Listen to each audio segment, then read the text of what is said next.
Welcome back to Wall again, and in this video I'm going to be reviewing One by One by the Foo Fighters. This album was released in 2002 and it's the fourth studio album by the band. Got to number 1 in the UK, Ireland, Scotland and Australia, and it's gone 3 times platinum in the UK and won 2 Grammy Awards.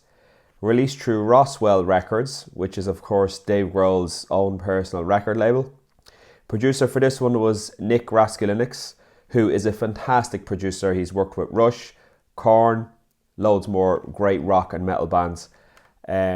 So it was recorded at Studio 606 in Virginia, which is the studio that Dave Grohl built in his basement in Virginia, very close to where he grew up. And I believe the studio was in the basement. They recorded their previous album, There Is Nothing Left to Lose, in the same studio. The band lineup for this one, so Dave Grohl obviously on lead vocals, guitars, rhythm guitars, lead guitars, main songwriter, and then you have Taylor Hawkins on drums. So an interesting fact, this is the first album where Taylor Hawkins drums on all the songs for the Foo Fighters. On the previous album, There Is Nothing Left to Lose, Taylor only drummed on some songs because he was having, as he called it, red light fever, which is where the red recording light comes on and he just wasn't able to play. He was freezing up.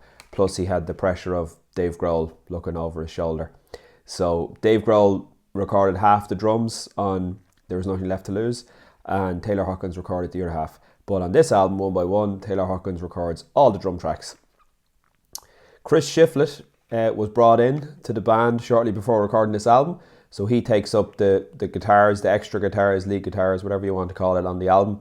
And then of course Nate Mendel plays bass. So a little bit of history on the band before the album. So they were going through a tough time. They had Pat Smear had left the band after The Colour and the Shape. They brought in Franz Stahl. They tried to record some songs with Franz, but that didn't really work out, so they had to let Franz go. They went and recorded There Was Nothing Left to Lose as a 3-piece. And then when they went out to tour that, they brought in Chris Shiflett to play the songs live. And then they were planning to go into the studio to record One by One in around the year 2001.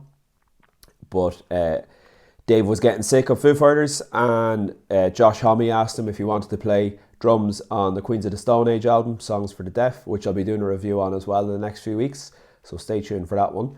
So Dave said, yeah, I'll play drums on your album, Josh. And Dave sat behind the drum stool and recorded most of the drums on that album. And there was a lot of tension within the Foo Fighters at this time. Eventually Dave came back to Foo Fighters and said, right, okay, I'm ready to start working on the next album. They had recorded some demos and stuff before Dave had joined Queens of the Stone Age for Songs for the Deaf, but they really didn't sound too good. But when Dave regrouped the band, then they really put the pedal to the metal, as they say, and they were able to produce a decent album, to be fair. So I'm just going to run through some of the standout tracks on this album. So obviously All My Life was the hit single. That was the lead track on it. It's the first song.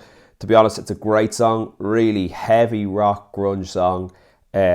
Fantastic vocals by Dave Grohl. Great rhythm in that song. Guitars sound amazing. Yeah, just a fantastic track. And then it goes, song number 2 is called Low, which is a pretty good track, pretty good rock track. The video of this one is very funny. It's Jack Black and it's Dave Grohl basically having fun in a motel room. Won't ruin it for you. Go have a look. It's pretty good video, pretty funny. Song number 3 is Have It All, which is a decent track, not too bad. And then song number 4 is Times Like These, which is one of Foo Fighters' biggest songs. Starts off with a semi-clean guitar and then just ramps up. The drums on this track are amazing, in my opinion. Times Like These is a great track. Then we've got track number 5, Disenchanted Lullaby, which is, it's pretty good. It's a bit dissonant.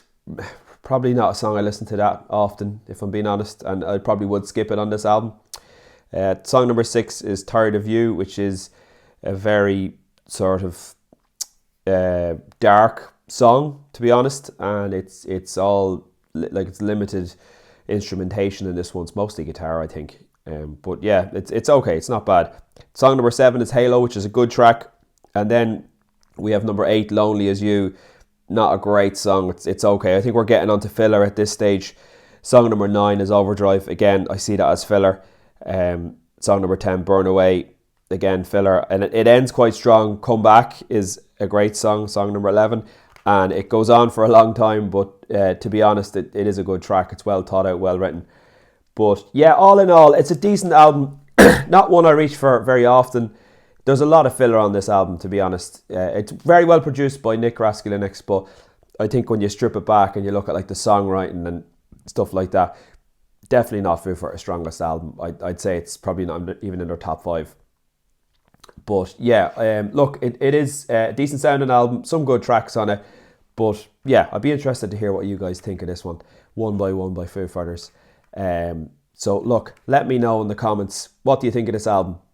Were you impressed with it when you heard it first? Or if you haven't heard it, go have a listen. Let me know what you think.